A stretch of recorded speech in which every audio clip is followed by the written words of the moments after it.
Sí, profe. Bueno, entonces, como les decía, estas se denominan rugas y es cuando cae el alimento, pues entonces eso genera un estímulo y ellas automáticamente empiezan como a abrirse y a su vez entonces continúa ese proceso de retroalimentación al cerebro para continuar la producción del ácido gástrico. Entonces, anatómicamente aquí tenemos el esófago, tenemos el cardias, el fundus, tenemos que está compuesto por la serosa, aquí vemos el cuerpo del estómago, esta es la curvatura mayor, esto se denomina el antro. Entonces, el antro pilórico es como el lugar antes de, entonces antes del píloro, aquí tenemos el canal pilórico y este es el esfínter pilórico que tiene una fuerza muy grande pues para poder permitir o mantener cerrada la estructura y ya iremos viendo por qué debe mantenerse cerrada. Este es entonces el esfínter pilórico como tal, el píloro, y aquí ya se comunica con el duodeno. Entonces vemos acá la curvatura menor y acá algo interesante es la distribución de las fibras. Miren que tenemos unas fibras longitudinales, que tenemos unas fibras en forma circular y tenemos unas fibras en forma diagonal u oblicua. Quiere decir que cuando se da la contracción de la cámara gástrica, pues prácticamente abarca toda la estructura en todos los sentidos, lo que hace que esa contracción sea efectiva, esos movimientos que vamos a ver que son de mezclado y propulsión para continuar mandando el alimento hacia el intestino. Cuando hablamos ya entonces de las secreciones que se producen a nivel del estómago, entonces tenemos unas glándulas del fondo o del cuerpo del estómago. Entonces van a ser tres porciones, el fundus, el cuerpo y la región antral. Entonces, en el fondo o el cuerpo vamos a tener dos tipos de células principalmente. Una se denominan las células principales y estas, las células parietales, perdón, y estas células parietales se encargan de producir o de secretar mejor hidrógeno de manera independiente y cloro de manera independiente, y cuando están en la luz del estómago es cuando ellas se van a unir, estos dos iones se van a unir y van a formar el que conocemos como el ácido clorhídrico. Solamente allí no se produce ácido clorhídrico por las células parietales, se secreta de manera independiente hidrógeno a la luz, cloro a la luz, y allí es donde se va a producir el ácido clorhídrico. Y también van a producir otra, una sustancia que se denomina el factor intrínseco, que es supremamente importante, y los pacientes alcohólicos van a tener atrofia de estas células y van a ser las encargadas de la absorción de esta vitamina muy importante que se denomina la vitamina B12, de la cual hablaremos un poco más adelante. Y el otro grupo celular importantísimo que tenemos acá para las secreciones gástricas se denominan las células principales, y estas células principales pues se van a encargar de secretar dos tipos de sustancias que son los pepsinógenos y las lipasas gástricas, para ayudar en el proceso de desdoblamiento de proteínas y de sustancias grasas. ¿Cuáles van a ser los estímulos que van a inducir esta secreción de las hormonas? Ya estábamos viendo de que actúan a través de unos reflejos, ¿cierto? Entonces esos reflejos van a inducir la secreción de la saliva primero, pero una vez que se ha secretado esa saliva o que tenemos otros estímulos, entonces van a inducir primero la producción de la gastrina. La gastrina va a ser una sustancia o una hormona que es liberada por un tipo de células que reciben el nombre de la hormona, las células G, así que no van a tener cómo olvidarlo. Son las células G del antro en respuesta a un neurotransmisor entérico, o sea, un neurotransmisor que se está produciendo en el intestino, que se llama el péptido liberador de gastrina, o también conocido como bombecina, en respuesta a la presencia de oligopéptidos en la luz gástrica. Entonces, bajo un reflejo se produce la secreción de la saliva, ¿cierto? Las glándulas empiezan a secretar saliva, ya hay alimento, entonces empezamos el proceso de masticación, el proceso de masticación cae una porción de ese bolo, de esa comida que va a convertirse en bolo alimenticio al estómago. Entonces esa caída al estómago va a hacer que estas arrugas que observábamos en el cuerpo del estómago se distiendan un poquito, y esa distensión va a hacer que se libere la gastrina. Y esa gastrina una vez estos oligopéptidos de los alimentos que estamos consumiendo, que están allí, inducen más adelante, o sea, digo más adelante en el recorrido, que a nivel del intestino se produzca el péptido liberador de gastrina, y este péptido liberador de gastrina pasa al torrente sanguíneo y del torrente sanguíneo llega nuevamente a las células en el estómago, donde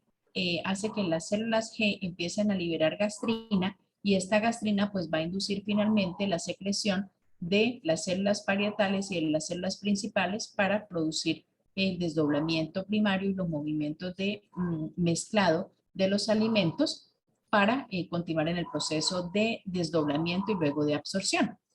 Entonces la gastrina pasa a la circulación.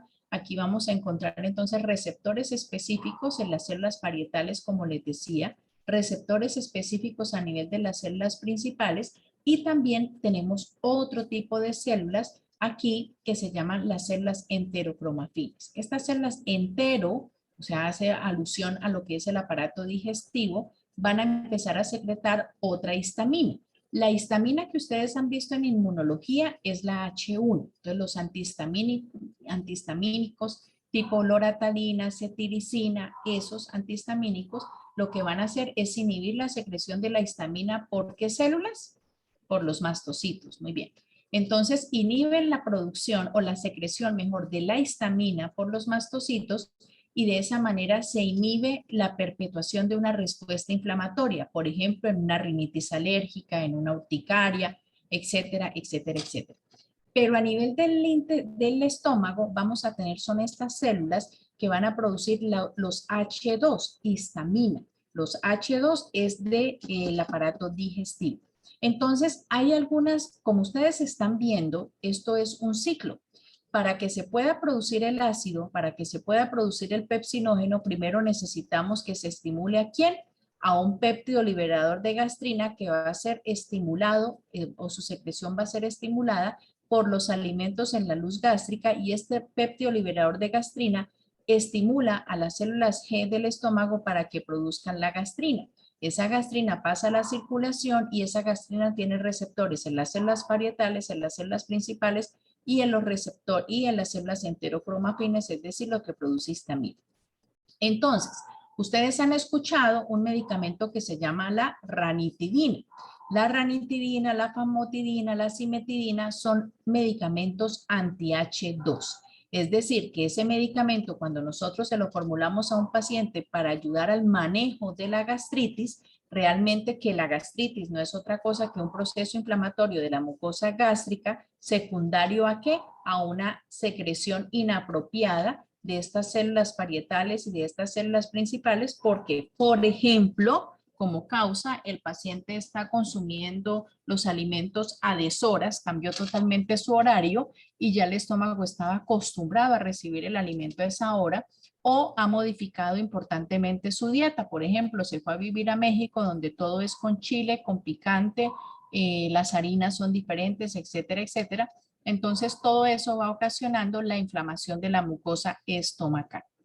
Entonces, esa inflamación de la mucosa estomacal va a continuar progresando, y la manera de frenar esa secreción ácida del estómago es a través del bloqueo, por ejemplo, de estos receptores. Quizás no estamos bloqueando la totalidad, porque igual se necesita producir ácido, pero sí se está bloqueando de una manera importante, con lo que ya ese ácido no va a continuar siendo la sal sobre una herida, a modo de analogía. Entonces va a permitir de que esa lesión que está en el estómago pues empiece a cicatrizar. Aquí vamos a hablar entonces de esas tres fases que les estaba mencionando, que son súper importantes en este proceso de digestión, y son la fase cefálica, la fase gástrica y la fase intestinal. Entonces, cuando hablamos de la fase cefálica, esta fase cefálica va a tener inicio cuando solamente nosotros nos imaginamos en este momento un asador con una rica porción de carne que se está asando. Escuchamos el ruido que produce la grasa que se está asando. Nos estamos imaginando cómo esas goticas de grasa que van a tapar nuestras arterias coronarias, pero no importa. Aquí lo importante es comernos ese pedacito de grasa. Entonces, empieza a hacerse agua a la boca, ¿cierto? Y si vemos entonces que se va a acompañar esa rica carne asada con un guacamole o con un pichaque, con yuca cocida, uy, qué delicioso. Y algunos dirán, no, acompáñeme eso con una rica cerveza bien fría para estos calores de Cúcuta o acompáñeme esa carnecita con una Coca-Cola bien fría. Todo esto fue fase cefálica, fue todo lo que yo imaginé y seguramente al estarlo imaginando se ha empezado a producir una secreción a nivel de la saliva. Entonces, la secreción es activada de modo predominante por impulsos vagales de la región encefálica que van a coordinar los impulsos provenientes de centros superiores. Y esos impulsos van a ir hacia el estómago y liberan, perdón, acá la B, se me fue por error, es con B larga, liberan luego ese péptido liberador de gastrina del cual estábamos hablando y acetilcolina, y entonces esto va a actuar sobre ¿qué? Sobre las células parietales, sobre las células principales y sobre las células enterocromafines, y con ello se va a iniciar o se va a desencadenar toda esta fase de secreción. Entonces el jugo gástrico normal que se está produciendo va a tener iones, cationes como el sodio, el potasio, el magnesio, el hidrógeno, que esto le va a conferir un pH aproximadamente de 1, extremadamente ácido si lo comparamos con el pH sanguíneo que habíamos estado viendo previamente, que era como de 7, 7.4. Aniones como el cloro, sulfatos, fosfatos, vamos a tener enzimas, pepsinas, lipasa y por supuesto vamos a tener moco y el factor intrínseco, que es el que estábamos viendo que se relaciona con la vitamina B12. Esas células parietales gástricas, que son de esos dos grupos principales que tenemos a nivel del estómago, tienen un alto grado de especialización en su tarea de secretar ácido. Entonces tienen un gran número de mitocondrias porque como su función es esa, estar impulsando la salida de sodio, la salida de cloro, pues entonces se necesita una gran fuente energética para impulsar esa salida del hidrógeno. Yo dije sodio, perdónenme, era cloro, del hidrógeno y del cloro a través de una bomba, la bomba ATPasa, potasio ATPasa apical o bomba de protones. Y entonces aquí vamos a hablar de otro grupo de medicamentos, solo lo vamos a citar, que también son importantes para el manejo de la gastritis o de una úlcera gástrica, y ustedes los van a encontrar como los inhibidores de la bomba de protones. Entonces, ese grupo de medicamentos va a actuar específicamente a nivel de esta bomba potasio ATPasa apical o bomba de protones, con lo cual va a impedir que el hidrógeno salga a la luz de la cámara gástrica, del estómago. Y si no sale hidrógeno, pues el cloro no tiene con quién unirse y por lo tanto no va a haber formación de ácido clorhídrico. Y entiéndanme que no es que se anule por completo, sino que la producción va a ser mucho más pequeña, pues para evitar al máximo la lesión del estómago.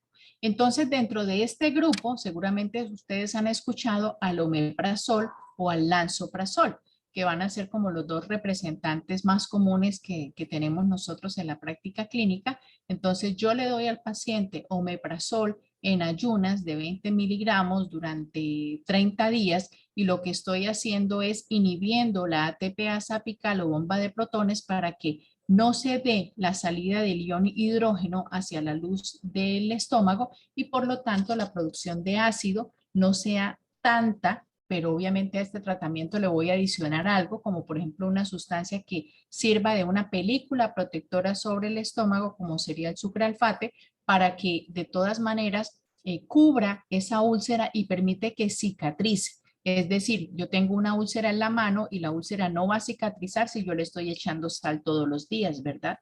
Pero si yo le pongo una película protectora, por más sal que le eche a la úlcera, pues no va a continuar deteriorándose porque tengo una película protectora. Entonces, como ven ustedes, la farmacología se basa en el conocimiento de la fisiología y de allí pues entonces es donde obtenemos los beneficios para el mantenimiento de la salud.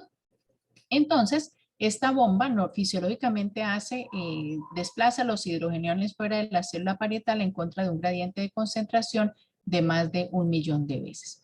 Entonces, estas bombas las vamos a encontrar secuestradas dentro de la célula parietal en unas estructuras que se llaman los túbulos o las vesículas, y cuando la célula empieza a secretar, estas vesículas se van a ir fusionando, formando invaginaciones dentro de esta membrana apical que se llaman canalículos, aumentando entonces el área apical y posicionando las bombas para iniciar la secreción del ácido. Entonces, esta membrana apical también contiene los iones de potasio porque recordemos que la bomba es potasio ATPasa, de tal manera que se intercambia el potasio por el hidrógeno y así como los conductos de cloro que proporcionan digamos, la cantidad para la secreción de ese ácido clorhídrico. También en este proceso bioquímico pues se va a formar bicarbonato que se va a liberar a la circulación sanguínea y luego va a ser más tarde utilizado para neutralizar esa acidez gástrica una vez ya se ha efectuado la función que era la de continuar degradando los alimentos. A cada uno de los tres agonistas de la célula parietal, ¿cuáles son? La gastrina. Recuerden que agonista es el que facilita una acción. El antagonista es el que hace una acción diferente. Entonces, los agonistas de la célula parietal, ¿quiénes son? La gastrina, la acetilcolina y la histamina. Entonces, estas tres sustancias de manera independiente se pueden unir en receptores diferentes en la membrana vasolateral de ¿quién? De la célula parietal, y de esa manera pues van a ir induciendo la secreción o esos cambios morfológicos para que se dé la producción del ácido clorhídrico. Los antagonistas H2, que el representante que les mencioné fue la ranitidina, pues bloquean uno de los factores desencadenantes como es el reflujo. Entonces, este proceso de secreción gástrica con ese contenido, con esos componentes, va a tener más o menos una producción de 2.5 litros al día. Miren ustedes la cantidad de ácido que secretamos en un día para cumplir todas estas funciones. Este ácido pues obviamente va a continuar acompañando ese bolo, eso se va a convertir como en una sopa, ese alimento que nosotros consumimos una vez en el estómago, digamos se va a hidratar con toda esta cantidad de jugos y eso va a dar un total más o menos de 2.5 litros por día. Estas secreciones son indispensables para que se pueda dar la digestión y la absorción completa de una comida. Si el paciente por una enfermedad genética carece de alguna de estas células o de estas sustancias inductoras o agonistas, pues claramente tendrá problemas de nutrición porque no han sido desdoblados adecuadamente, así el resto del aparato esté funcionando bien, pero entonces será un paciente que tendrá trastornos de nutrición. Esto sí se lo tienen que aprender y es la secreción pancreática. Como ya hemos visto hasta acá, pues entonces ya ese alimento que consumimos, esa rica carne asada que nos acabamos de comer con esa yuca, con ese pichaqui, con esa deliciosa Coca-Cola bien fría, pues ya llegó al estómago y ya se generó la secreción del ácido gástrico y todo esto. Pero esto también está generando una retroalimentación al páncreas. Entonces el páncreas dice, uy, está como pesadita la comida. Yo vi como mucha grasa en esa comida, entonces, y es una alta concentración de proteínas. Imagínense, se están comiendo 350, 400 gramos de carne y vienen unos almidones adicionales, entonces vamos a prepararnos para esta función. Entonces empezamos con la tripsina. El activador de la tripsina, recuerden que siempre se van a secretar de forma inactiva. Entonces aquí tendríamos que hablar de un tripsinógeno, un quimiotripsinógeno y la enzima finalmente se va a llamar tripsina. Entonces la secreción de la tripsina va a ser inducida por una enteropeptidasa. ¿Cuál es el sustrato de la tripsina? Pues todas las proteínas y los polipéptidos. ¿Cuál es su función? Entonces, desdoblar los enlaces peptídicos en el lado carboxil de los aminoácidos básicos que serían la arginina o la lisina. Tenemos la quimiotripsina. ¿Quién la activa? La tripsina. Miren ustedes que eso se va convirtiendo como en un círculo. La enteropeptidasa activa la tripsina activa la quimiotripsina y de ahí en adelante prácticamente todas las demás van a ser estimuladas por la tripsina. También entonces le dice, venga, hay muchas proteínas, ayúdenme que hay mucho sustrato, va a desdoblar los enlaces peptídicos también, pero en el lado aromático. Viene la elastasa. Entonces, para las fibras de elastina que tienen los alimentos, por ejemplo, la carne o el pollo, entonces lo activa la tripsina, las elastinas. La carboxipeptidasa A y B también van a actuar por estímulo de la tripsina sobre proteínas y polipéptidos tenemos una colipasa que va a estar relacionada es con las goticas de grasa. Ustedes encontrarán por ahí un medicamento que se usa a los pacientes, se ordena a los pacientes que han sido operados de la vesícula, que se llama el colipan. Entonces ya saben por qué se llama colipan, de la colipasa, de esta enzima que se va a encargar de ayudar a desdoblar esas goticas de grasa. Entonces facilita la exposición del sitio activo de la pancreatolipasa. La lipasa pancreática, no tenemos acá quién lo activa, pero claramente puede ser la misma presencia de los triglicéridos, la lipasa de ácidos biliares, los ésteres de colesterol para actuar sobre el colesterol, lo mismo que el éster de colesterol hidrolasa. Y tenemos unas amilasas alfa pancreáticas, su activador va a ser el cloro y su sustrato va a ser los almidones. Tenemos ribonucleasas para desdoblar el RNA y la función va a ser sobre los nucleótidos, lo mismo una desoxirribonucleasa sobre el DNA y finalmente tendremos una fosfolipasa A2 que va a ser activada por la tripsina para los fosfolípidos, recuerden ustedes de las membranas plasmáticas, para tener una función sobre los ácidos grasos y los lisofosfolípidos. Entonces, esta secreción pancreática en parte pues va a ser controlada por un mecanismo reflejo y parcialmente por este sistema de retroalimentación de las hormonas digestivas, principalmente la secretina y la colecistocinina. ¿Cómo es la composición de ese jugo pancreático? Es alcalino. Venimos de un jugo tremendamente ácido. Recuerden que el páncreas es una estructura supremamente delicada, que las enzimas vienen en una forma inactiva porque el pH ácido lo altera, las activaría y es cuando tenemos entonces esa enfermedad que se llama la pancreatitis, que puede ser también multifactorial. Recuerden ustedes que anatómicamente el páncreas está dividido en dos porciones, o bueno, anatómicamente diríamos que tiene una cabeza, un cuerpo y una cola.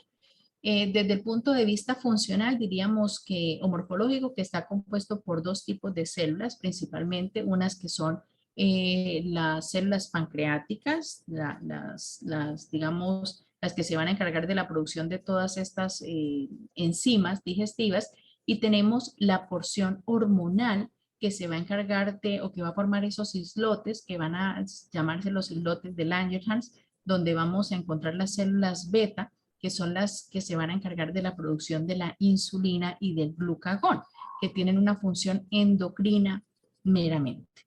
Entonces, tiene un alto contenido de bicarbonato, diariamente se están produciendo más o menos 1.5 litros de jugo, más los 2.7 que se estaban produciendo a nivel del estómago, entonces tenemos ya 4.2 litros, ¿cierto? Ya de jugo, de líquido que se está produciendo en cada fase o cada 24 horas relacionado con cada vez que ingerimos los alimentos. Los jugos biliares e intestinales también son neutrales o alcalinos y estas tres secreciones neutralizan el ácido gástrico, con lo que se incrementa el pH del contenido duodenal de 6 a 7. Teníamos que a nivel del estómago un pH de 1.0, pero gracias a esta secreción alcalina y a la secreción de este bicarbonato, entonces vamos a tener una elevación del pH de 1 a 6 o a 7. Lo que les decía, si por alguna razón se libera tripsina hacia el páncreas, o sea, si se produjera un reflujo, tendríamos que se producen enzimas activas que se van a encargar de digerir este órgano. Otra enzima activada por la tripsina es la fosfolipasa A2, la cual desdobla un ácido graso de la fosfatidilcolina, formando así lisofosfatidilcolina que lesiona las membranas celulares. Hay algunas hipótesis, como por ejemplo que la pancreatitis aguda de la fosfolipasa A2 es activada en los conductos pancreáticos por la formación de lisofosfatidilcolina a partir de la fosfatidilcolina de la bilis, y normalmente pues pasa una pequeña cantidad a la circulación de enzimas digestivas pancreáticas, pero lo que sucede es que la pancreatitis sí pasa en unas cantidades elevadas. Aquí estamos viendo una gráfica que nos muestra el páncreas, entonces la cabeza, el cuerpo y la cola del páncreas. Miren ustedes que acá está en íntimo contacto con el intestino. Y miren ustedes acá en esta gráfica, creo que es de la Netter, que se observa la pancreatitis grave con hemorragia. Y aquí tenemos una pancreatitis con necrosis e infección. Eso es casi sinónimo para la muerte del paciente. O sea, las pancreatitis son muy graves, muy, muy graves.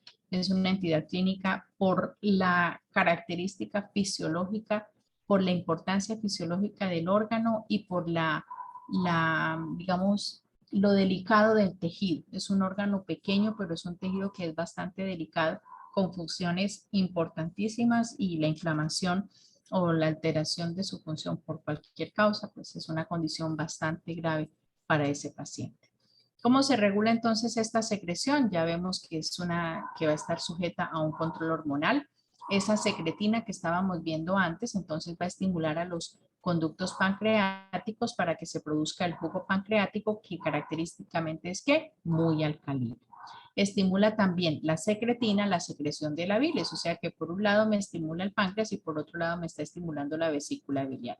Y la colecistocinina actúa sobre las células acinares como la acetilcolina, causando la liberación de gránulos de zimógeno y la producción de jugo pancreático rico en enzimas, pero con un volumen reducido.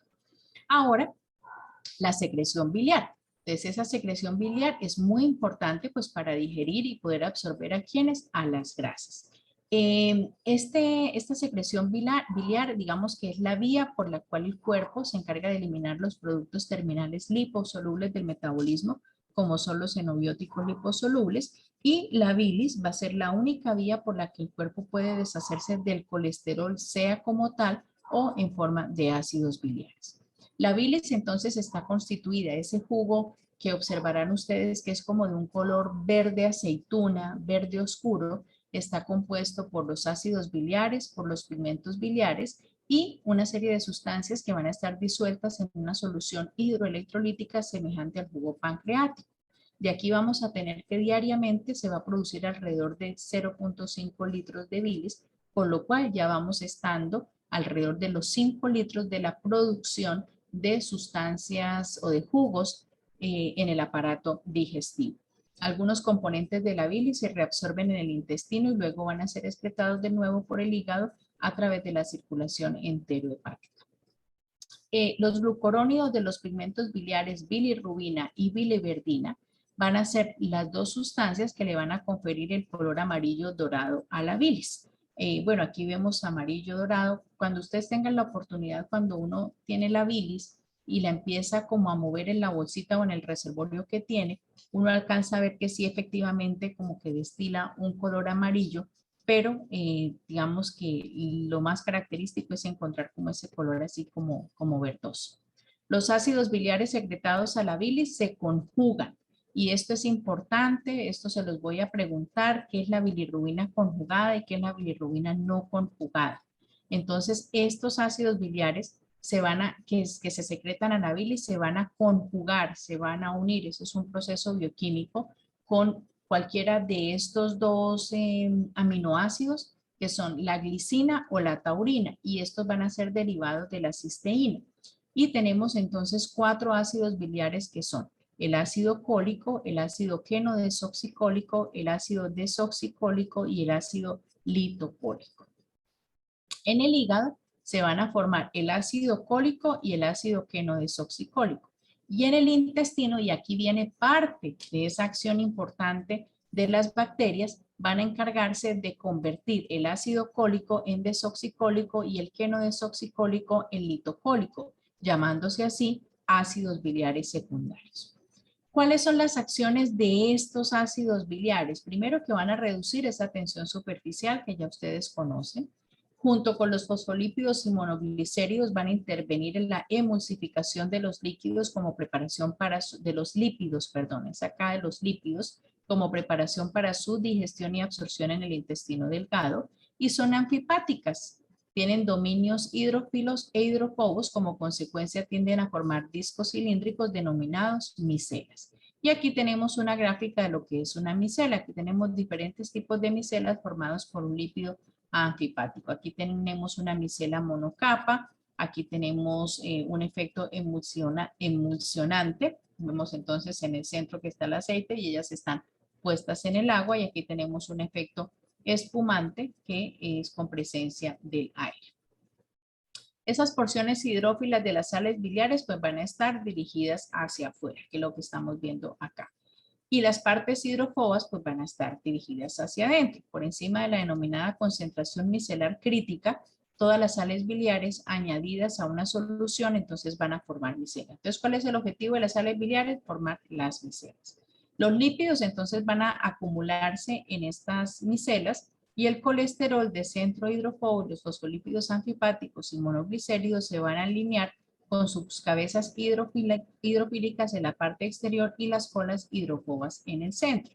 Y las micelas van a desempeñar una función muy importante para mantener en solución a los lípidos y transportarlos al borde en cepillo de las células epiteliales del intestino, donde finalmente se van a absorber. Miren, todo este proceso, ¿dónde lo hemos tenido? Apenas en el duodeno. En la primera porción del duodeno, ahí donde llegan los conductos biliares y el pancreático, ahí es donde se está dando todo este proceso de formación de las micelas. ¿Para qué? Para que puedan mantener en solución a esos lípidos que se han generado, que han ingresado a través de la alimentación y puedan ser transportados a las células en bordes en cepillos de las células epiteliales de la gráfica, una de las diapositivas que estábamos viendo al comienzo, de esas vellosidades intestinales, donde finalmente se va a dar el proceso de absorción. De esas sales biliares, aproximadamente el 90 al 95% se van a absorber allí y una vez conjugadas. ¿Y qué es el proceso de conjugación? ¿Quién me dice? Natalia.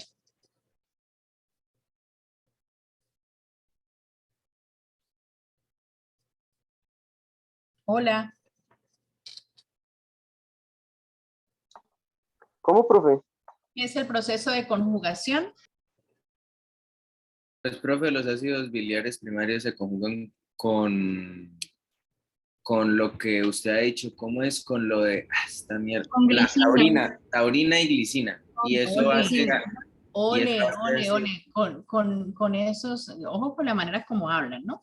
Entonces, sí, se van a combinar con dos aminoácidos que son la glicina La taurina. y la Sí. taurina. ¿Derivados de quién? De los ácidos biliares primarios. De la cisteína. Eso de la cisteína.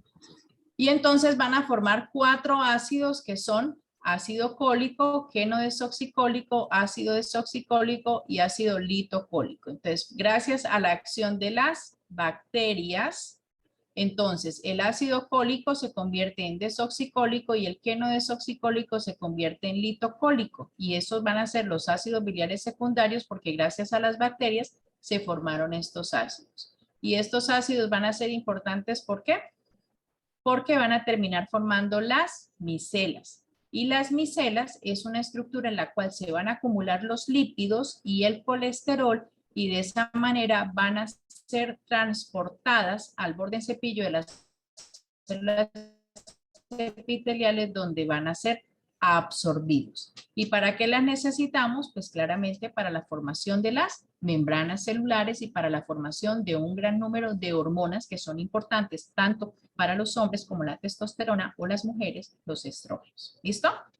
Entonces, una vez que se han conjugado, pueden absorberse mediante difusión no iónica, pero la mayoría lo hacen a nivel del ileón terminal por un sistema de cotransporte de sodio, sal biliar muy eficaz, impulsado por una ATPasa.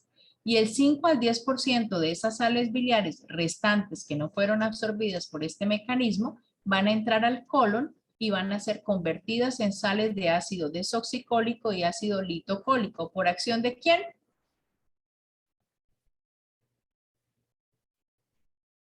Por acción de las bacterias.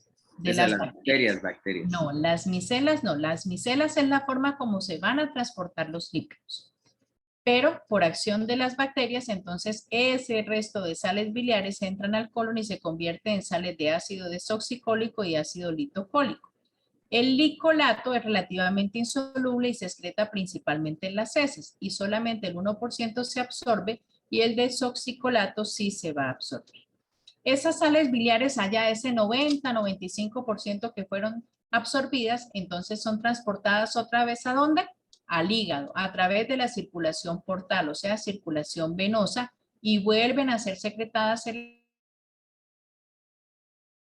la bilis y como hepática. A través de la circulación enterohepática no solamente se van a absorber las sales biliares para ser nuevamente reutilizadas por el hígado y la vesícula biliar, sino que todos los alimentos, todos los nutrientes que se están absorbiendo como parte de la dieta van a pasar por la circulación enterohepática. Entonces, esta circulación es supremamente importante porque a diferencia de lo que habíamos visto, donde la importante era la sangre arterial, porque la sangre arterial es la que llevaba el oxígeno y los nutrientes, aquí los nutrientes, la absorción total de los nutrientes se está dando es por vía venosa, a través de este sistema porta-hepático y va a ser llevado al hígado, donde van a ser utilizados, almacenados para la formación de toda la cantidad de proteínas y sustancias químicas que necesitamos para nuestro adecuado funcionamiento.